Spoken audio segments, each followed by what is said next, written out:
જૂનાગઢ અને ગીર પંથકમાંથી એક ખૂબ જ મહત્વના અને ચિંતાજનક સમાચાર સામે આવી રહ્યા છે। સાવજ જે ગીરની શાન છે, છેલ્લા કેટલાક સમયથી માનવ વસ્તી તરફ કેમ ફંટાઈ રહ્યો છે? સિંહો દ્વારા માનવ પર થતા હુમલા પાછળ અસલી કારણ શું છે? તાજેતરમાં પાલીતાણામાં બનેલી કમકમાટી ભરી ઘટના બાદ હવે વન વિભાગ સફાળું જાગ્યું છે। સિંહોના બદલાતા વર્તન અને માનવ પર થતા હુમલા પાછળના ચોંકાવનારા કારણો શોધવા વન વિભાગ હવે ખાસ રિસર્ચ કરવા જઈ રહ્યું છે। આખરે વન રાજા કેમ હિંસક બની રહ્યા છે તે જાણતા પહેલા લલકાર ન્યૂઝને લાઇક, શેર અને સબસ્ક્રાઇબ જરૂરથી કરજો। નમસ્કાર, લલકાર ન્યૂઝ સાથે હું રિયા રાવલ।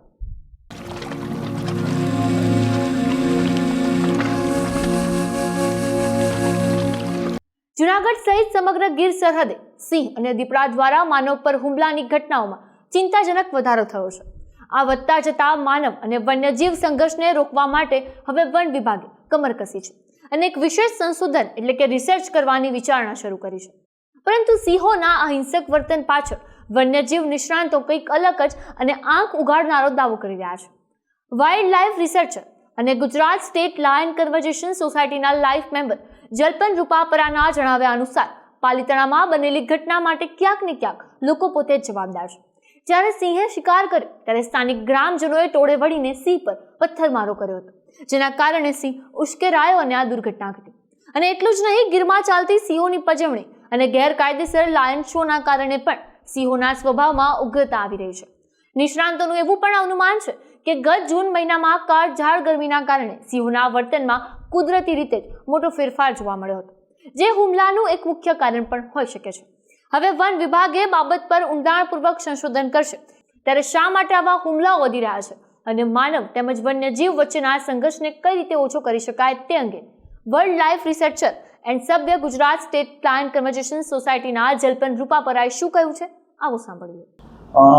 સિંહના જે માણસો ઉપર હુમલા થાય છે એમાં મોટાભાગના કેસમાં માણસોની પજવણી અથવા તો માણસ જ્યારે પોતાનું ડિસિપ્લિન છોડીને એને હેરાન કરે છે એ જવાબદાર હોય છે।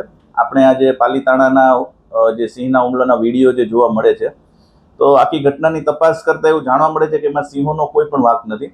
સિંહોએ ગામની બાજુમાં મારણ કરેલું હશે અને લોકોએ સવારમાં સિંહોને ચારે તરફથી ઘેરી લીધા અને એની ઉપર પથ્થરમારો કરવામાં આવ્યો। હવે આવી સિચ્યુએશનમાં સિંહ નહીં પણ કોઈ પણ પ્રાણી ચારે તરફથી ઘેરાઈ જાય અને એની પાસે ભાગવાનો કોઈ રસ્તો ના હોય ત્યારે તે ના છૂટકે માણસ પર હુમલો કરે, તો આ પ્રકારનો માણસ ઉપર હુમલો થયેલો છે। પણ આમાં તમે જોવા જશો તો સિંહ કેટલું રોયલ પ્રાણી છે કે લાંબા સમય સુધી માણસને પગ પકડીને બેઠું છે પણ માણસને મારતું નથી, બરાબર છે? તો એ જણાવે છે કે એનો ઈરાદો માણસને મારવાનો નથી। તો આવા કેસમાં ગામ લોકોએ ડિસિપ્લિન રાખવું જોઈએ। સિંહો જ્યારે મારણ કરવા આવે અથવા મારણ ખાતા હોય ત્યારે એની ઉપર પથ્થરમારો કરવો કે ચેનચાળો કરવો અને ટોળામાં એને નજીકથી જોવા જવું, સિંહ દર્શનની ઘેલછા રાખવી, આવી પ્રવૃત્તિઓ ના કરવી જોઈએ। કારણ કે જ્યાં સુધી સિંહને છંછેડવામાં ના આવે ત્યાં સુધી એ માણસો પર હુમલા કરતા નથી હોતા। લાસ્ટ મંથમાં આવી ઘટનાઓ બની હતી, પણ બધી ઘટના પાછળ અલગ અલગ કારણ જવાબદાર હોય છે।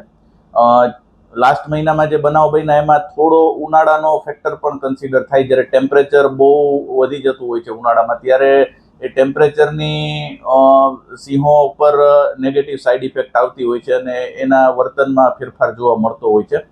તો આ પણ એક વસ્તુ જવાબદાર છે। અને સિંહોની સંખ્યા જે રીતે વધી છે તો એ રીતે થોડા હુમલાની સંખ્યા પણ થોડી વધી શકે।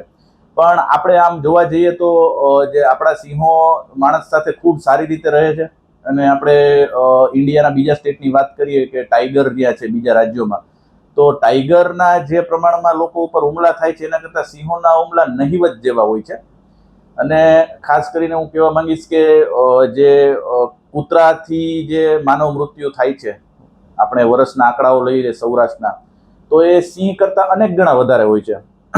પછી જે રખડતા માલઢોર, ખાસ કરીને ખૂટિયાઓથી જે માણસોના મૃત્યુ થાય છે, આપણે સૌરાષ્ટ્રના આંકડા લઈએ તો એ અનેક ગણા હોય છે સિંહ કરતાં। તો ખૂટિયા અને કૂતરાઓનો તો કોઈ યુઝ પણ નથી કે ફાયદો પણ નથી, તો છતાં પણ એના હુમલા એટલા વધારે છે તો પણ આપણે એમાં નોર્મલી લેતા હોય છે કે ઓકે, તો સિંહ છે એ તો રોયલ એનિમલ છે, આપણું ગુજરાતનું ગૌરવ છે।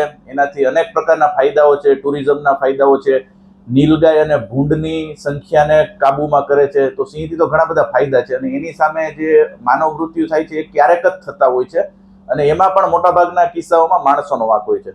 રિસર્ચ કન્સેપ્ટ શરૂ કરવામાં વન વિભાગ આ બાબતે એક્ટિવ થયું છે અને વન વિભાગ આજે માણસ ઉપર જે હુમલાઓ વધી રહ્યા છે તો એ શા માટે વધી રહ્યા છે એ જાણવા માટે નવા પ્રકારના રિસર્ચ કરવાનું વિચારી રહ્યા છે. સિંહ અને દીપડાથી માનવ ઉપર જે હુમલાઓ થાય છે એ કઈ રીતે ઓછા કરી શકાય કે અટકાવી શકાય એ બાબતે નવા સંશોધન થાય એ જરૂરી છે અને તેનાથી ભવિષ્યમાં ફાયદો થશે. જેમ તમે સાંભળ્યું તેમ તો સિંહો કુદરતી રીતે ક્યારેય માણસ પર હુમલો નથી કરતો, પરંતુ માનવીય દખલગીરી, પજવણી અને પ્રકૃતિના બદલાતા મિજાજને કારણે વનરાજા પોતાનો આપો ખોઈ બેસે છે. આશા રાખીએ કે વન વિભાગના આ ખાસ રિસર્ચ બાદ કોઈ નક્કર ઉકેલ આવશે, જેથી ગીરના રાજા સિંહનું પણ સંરક્ષણ થાય અને માનવ જિંદગી પણ સુરક્ષિત રહે. ત્યારે સમગ્ર ઘટનાને લઈને તમારું શું માનવું છે? કોમેન્ટ બોક્સમાં અવશ્ય જણાવજો. આપના પોતાના પ્લેટફોર્મ લલકારને લાઈક કરો, ફોલો કરો, સબસ્ક્રાઇબ કરો અને શેર કરો.